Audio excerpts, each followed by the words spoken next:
Welcome to the Mercedes Wilson Show. Today on the show, we have a topic that everyone in our country has an opinion about: abortion. This is a very heavy topic, but it needs to be addressed. In my opinion, there's no one better to address this with than Pastor Tamara Marcella from Glory Worship Center in Rochester, New York, and Aisha Kreutz, founder and pro-life director at the Frederick Douglass Foundation of New York. Call someone you know and tell them to tune in. You're amazing. There'll never be another like you. Never be another like you. Captivating and sharing the things that really matter to you. Really matter to you. When the weight of the world gets too heavy, take a ride with Mercedes. Be in the know on the Mercedes Wilson Show. Welcome to the Mercedes Wilson Show. It's my hope that every show causes you to open up your Bible and see God in a new way.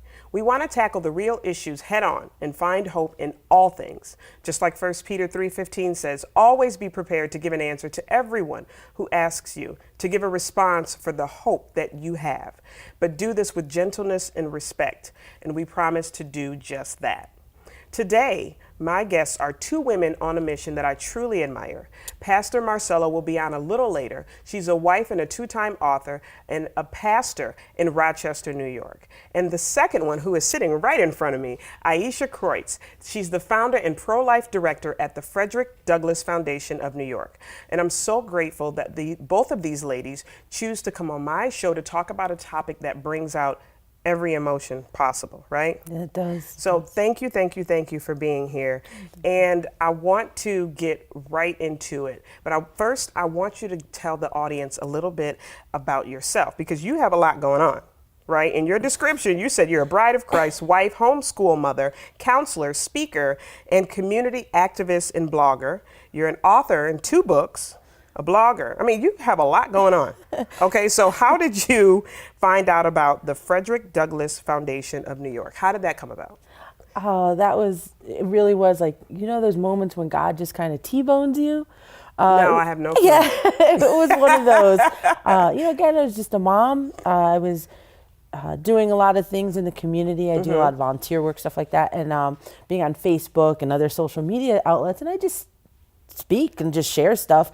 And Tim Johnson and Dean Nelson, who are founders of the Frederick Douglass Foundation, it's a national organization, and there wasn't one in New York or in Rochester, which is the birthplace, well, not birthplace, but where Frederick Douglass spent a lot of his time. So they were like, someone told them about me out of the blue, and I'm like, and so they called, and I was like, what? Who are you? Yeah, I was like, what are you talking? I'm just a mom. I'm just in my community helping. And that was really the beginning of it. And, I wound up saying yes. And that was you do the so start. much great work. I want to just give a piece of the vision and have you speak to that. And then we're going to get right into talking about the abortion piece. So in the vision, it says that your goal is building a social and economic foundation, enabling a sound foundation to rebuild our neglected and abused nation. Absolutely. Yeah, speak to that a little bit. So the Frederick, that was a great part of the vision. We bring the sanctity of free markets and limited government ideas to bear on the hardest issues that are facing our communities. You talk about some hard issues, right? Yeah. We talk about the hard issues, but as well, how are we going to rebuild, right? It was like, when you talk about the repenting of a nation or the revival of a nation, it really does start with us individually, right? We have to have that individual. So everything comes from a biblical worldview.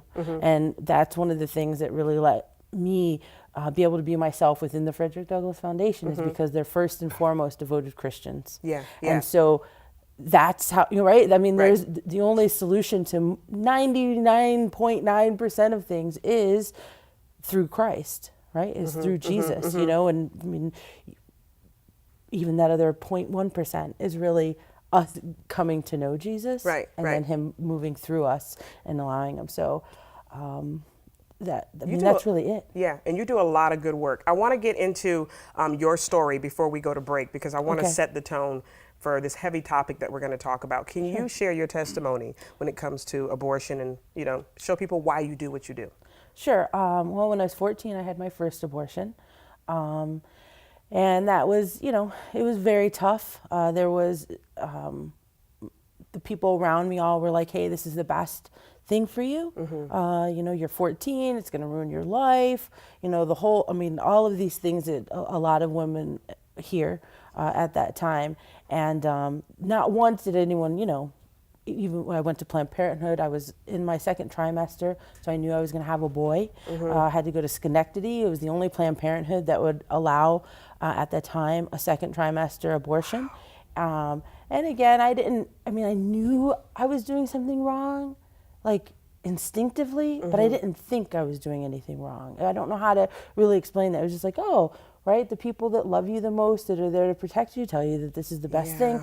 And so that was tough. And then fast forward through a lot of turmoil, depression, becoming more promiscuous. You would think it'd be that wouldn't be the case, but it was. And a whole bunch of other things that I'll just fast forward through real quick. And then my youngest child, who's 13 today, I was going to have another abortion with her. And I did have another abortion in between those things, these two times. But she's a rescue baby, the people you see on the street. With the signs. And all of that. I had a relationship with Jesus. I was counseling other people. And I, went down, sinned again, sex out of marriage, and I got pregnant with my youngest, and I was going to abort her. Planned Parenthood came, coming to the rescue again. Now you could have an abortion in your home with nobody knowing. So I was like, oh, my dirty I've never sin. heard of that. Yeah. Oh, yeah, it's a pill. So you go in, they do the first part, and then you get to go home, and you basically have a miscarriage. And I was like, oh, so nobody has to know, nobody has to find out. And I was going through with that. No one in the church ever said anything. I didn't feel comfortable speaking about what was going on, really. In the end, I still called myself giving God one last chance, and he did come through, but again, it was through some people that work on the street, and So, she's here today. I'm going to stop you there because we have to take a break, but we're going to continue with this after the break. So we'll have more with Aisha, but we're also going to talk numbers when we come back. So go get your cup of coffee, and we'll be right back. The Mercedes Wilson Show. Sharing the things that really matter to you. Power965radio.com, the new sound of Buffalo, is a proud supporter of the Mercedes Wilson Show. Full lineup of unique program schedules. Learn more about the station's owner, Sheila Brown, by reading her new book, 29 Years of Preparation. I'm Mercedes Wilson, and it's only because of the blood of Jesus that I am victorious. I remember sitting in the room with the doctors and them telling me that I was stage 2 breast cancer, and the room started spinning. My world came crashing down, and I'm so grateful for this book and to be able to tell my story and share it with the world. Pick up the book on Amazon, westbowpress.com, or Barnes & Noble online. Trust me, if he can do it for me, he will do it for you. Hi, my name is Antonius Melton. I'm the founder of Project CKC, which stands for Clothing Kills Cancer. We are a clothing line that's about more than just fashion. It was through my father's passing that Project CKC was birthed. My father's name was A.T. Melton. In 2012, he was diagnosed with stage 4 lung cancer, passing away in August of 2015. This experience changed the entire course of my life. My father was a man of faith and an inspiration to many. Through my father's life, I learned that anything is possible when you believe and put your trust in God. From my father's passing, I recognize how valuable life is and to not take for granted the time that we have here. Every time I asked my father how things were going, he would always say, all is well. He had constant and unwavering faith no matter his sufferings. There are so many struggles that people go through who are battling cancer. There is the physical and emotional trials, and then there's the financial strain. I believe that we can reduce some of that financial stress, and that's where Project CKC comes into play. We are going to resolve medical bills and prescription costs for cancer patients. Through each sale of our apparel, there is a $10 donation that's going to do exactly that. We also have an option to make a donation of any size at our website at www.projectckc.com. Please check our website out, purchase our apparel for their entire family. Now you can do more than just getting dressed. Our website has an application available for cancer patients to apply for assistance, so please spread the word to those in need. You can follow me on Instagram at Clothing Kills Cancer or my Facebook business page, Project CKC. If you have any questions or concerns, I can be reached directly at 716-339-4886 or by email at projectckc0425@gmail.com. We can do all things through Christ, who strengthens us. Welcome back to the Mercedes Wilson Show. I am still sitting here with the lovely Aisha Kreutz, and we're talking something that everyone has an opinion about today. We're talking about abortion. Now, we ended with you telling your story, and it's a very powerful story, so thank you for sharing that. I know it's not easy to share that, but I really want to hit on pro-life versus pro-choice and the views that Christians should have concerning abortion, right? So this is a very big topic in our country right now. Yeah. So if you're pro-life, what does that mean? Well, I believe pro-life is pro-choice. I don't use that term pro-choice just because really you feel like you have no choice when you're having an abortion. It's because you feel like you're out of options. There's no hope. So I don't really give them that term. God is choice, and He gives us hope.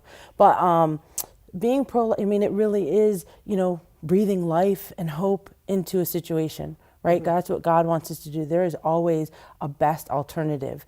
And it seems like too much today, and we can see that by the numbers, right? That within the Black community alone, right? So we make up approximately 37% of all abortions. And we're 37%? 37%, but we're 13% of the population. And then that number is even worse, right? Because if you look at it, it's like, oh, well, Black women, right? Then we're only like 8% of the population. But childbearing age Black women are 3% of the population, and we have 37% of all abortions. So that's a big number. That's a huge number. That's a big number. And we're actually right now, the numbers state, like, we are actually an endangered species if we were an animal. By 2050, we will be at a point, if things keep going the way they are, we will be at a point where we will not be able to repopulate ourselves. So what are the thoughts on a woman having a right to say what happens with her reproductive system? Because like, where's the balance in that? Especially, I mean, I don't want to get too far into politics, but where can a woman have a say about her body? And I'm not talking about with the woman in God, but the woman in government. At some point, we should have a say. I mean, you can, I mean, again, and I don't want to seem it harsh, I'm coming from, again, I'm post-abortive, right? I could have kept my legs closed, right? I could have had a family that really taught a little different values to say, hey, we as women, I don't think that we have the respect for ourselves. We don't understand the power and how glorious we are, even beforehand. So again, we are glorious. We are glorious, and God has made us so special, and we don't have to give the milk away for free. And I think that was really the place where it starts. So what you're talking about is teaching. It's teaching. Is really equipping preventative women. Yeah, that's right. We have to, we want to go right to the end and say, listen, if you're to that point, there are some steps that have been missed. So we have to kind of, I think, go back to the beginning. But in that, if you are already pregnant, you're now two bodies. There's two sets of DNA. Yeah, can you explain that? Because that was one of the things that you talked about when I asked you to come on the show. Can you explain that as far as the DNA in a woman when she's pregnant, at least how you explained it to me? Well, again, I mean, as soon as there's conception, you know what color eyes that kid's going to be, what their body type's going to be. Everything about them is there. That is its own separate body.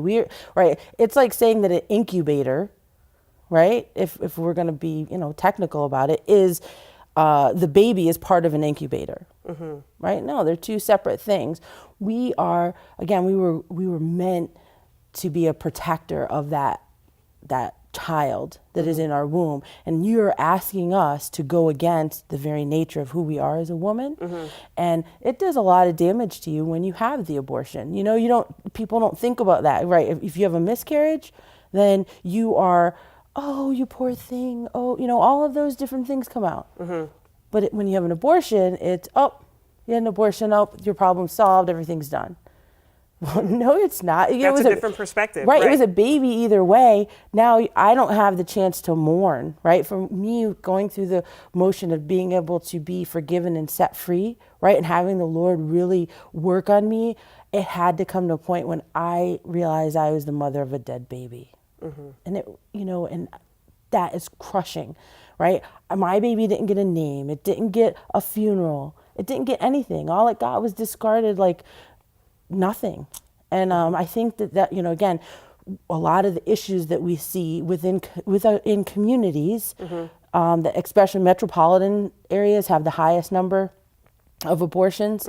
They make up the most. So again, but what else do you see? You see a lot of violence, right? If you can convince somebody that it's okay to kill their baby in the womb, how much easier, that's done nothing, that is basically sinless, right? How much easier is it to kill someone for a pair of shoes? Right? You've just told them, oh, convince your woman, So we have, and again, talking about preventative measures, most of the women that have abortions are between the ages of 20 and 27 and are living with their boyfriend out of wedlock. Okay, so we can look at some of these things and say, okay, well, maybe this isn't as healthy for us. Now, sure, you can choose. I can choose to kill someone. I can choose to lie to someone. I can choose to do anything I want. And the Lord is going to forgive me for all of those things. But just because I have the right to do it doesn't mean that it's ethical or I should do it. And I think that as we're talking as a society, we need to kind of reinvent the way that we're thinking about things and how we value life in general, right? Well, how can folks contact you? Because I'm sure some people are going to be very interested in some of the things that you've had to say. So how can people contact you to get more information? Well, you can go to the website, Frederick Douglass Foundation, www.fdfny.org. You can call our phone number, 585-615-9551. I don't know. No, you're good. You're okay. Good. Thank you for that. So if you're emailing, yeah, email. Yeah, info@fdfny.org. I field a lot of those. I look at all the, even though it says info, I still go through a lot of them, and we disseminate the different ones to go to the different departments, I guess is the best way to say it. Thank you for telling your story. You're welcome. Thank you. Thank you for having me. If you want to reach out to Aisha, please feel free. When we come back, we get to talk with Pastor Tamara Marcella, and we're going to talk about what we can do to help. We'll be right back. Mercedes Wilson Show. Sharing the things that really matter to you. Hope, the new book by Mercedes E. Wilson, is a personal testimony of strength, determination, and faith in God, helping to overcome life's struggles. Buy it in hardcover, paperback, or Kindle edition on Amazon.com today. Buffalo, Rochester, Syracuse. Are you in need of a new kitchen without the hassle of a total remodel? Our service is quick, easy, and convenient. Let us install your work with our hand-picked, licensed installation professionals. You will love your new kitchen. We guarantee it. Home Depot, a name you can trust. Call James Wilson today at 216-322-0766.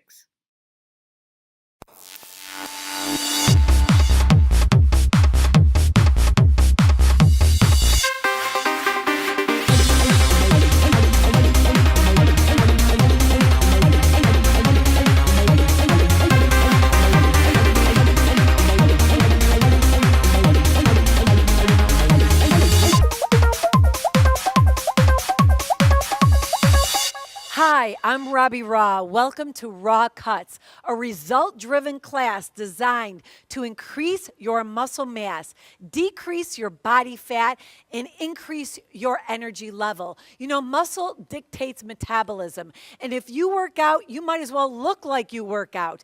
The way you will look like you work out is if you build muscle and sculpt your body. We're going to have a great time. I know you need it.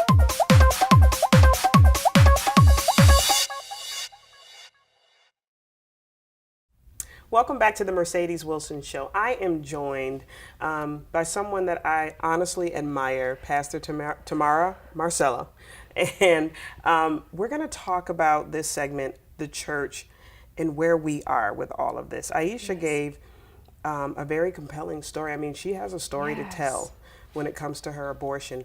Where are we as a church with this?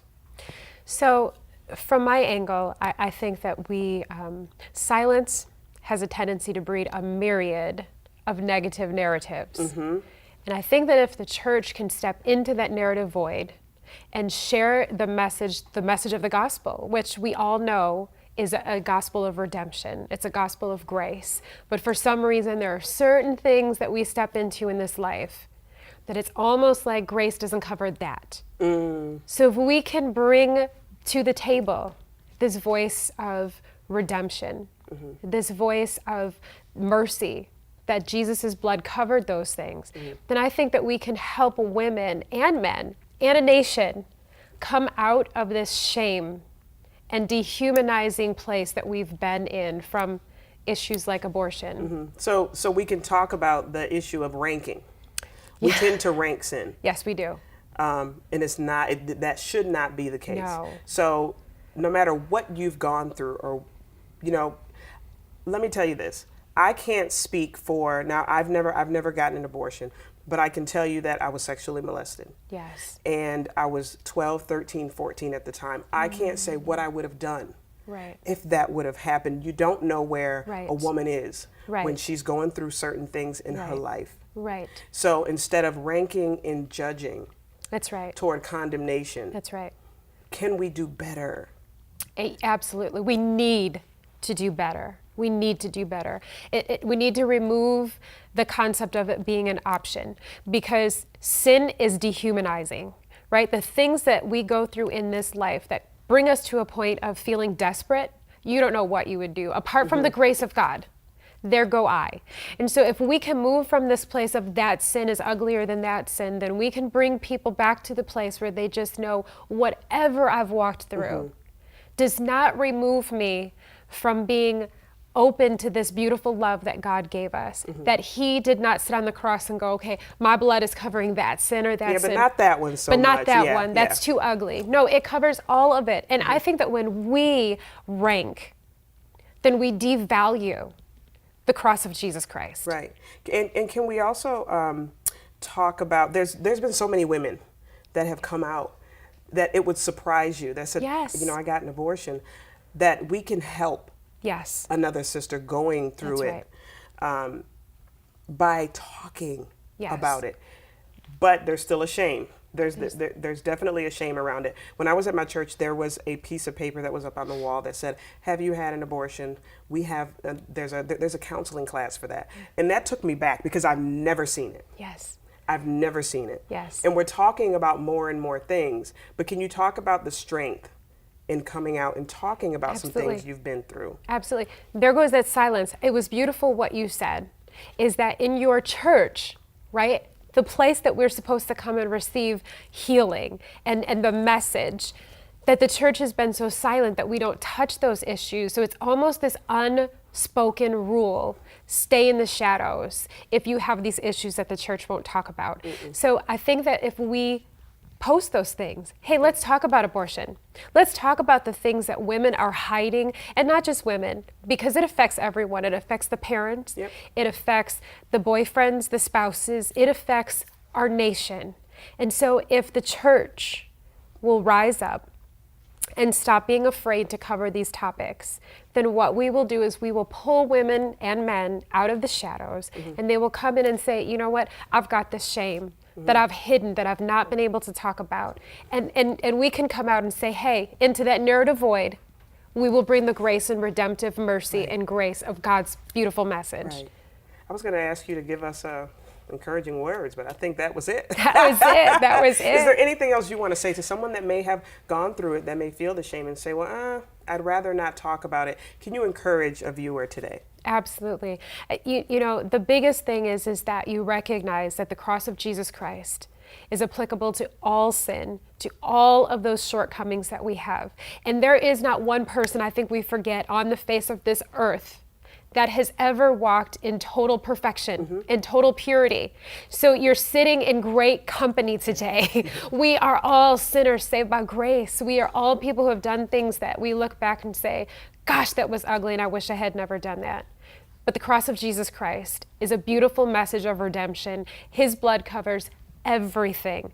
So if you're hurting today, if you feel like your sin or your shame is worse than somebody else's, I want to tell you, it's not. It's not. Bring it and lay it down at the foot of the cross and leave it there. Jesus is big enough to carry that. He's big enough to hold all of those sins that we have committed. And you walk away beautiful. Yeah. Thank you. Thank you, thank you, thank you.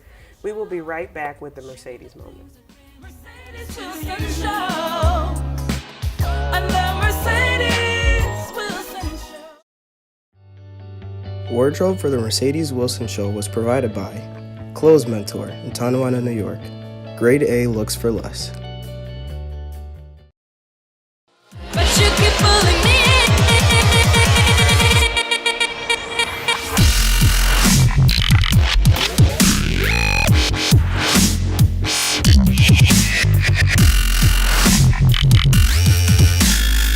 But you keep fooling me. You bitch. I need to see if it's that feeling. But you keep fooling me.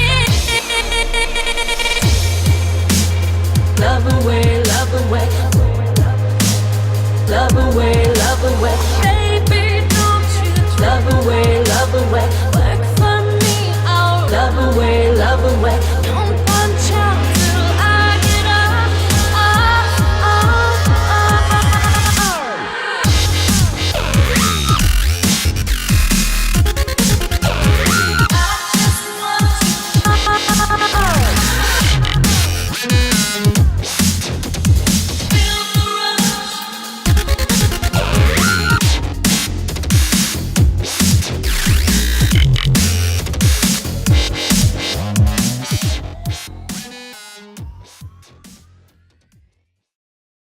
So today's moment comes from Hebrews 10:24. Let us consider thoughtfully how we may encourage one another to love and do good deeds. If there's nothing else that you can get from this show, is that we serve a God that forgives all sins and to be encouraged. That is so huge in walking out this walk, encouragement and having hope in the one that gives us hope. So I encourage you today, encourage yourself, find someone that is encouraging as well. Being around positive people is so important. And until next week, I love you all. And sharing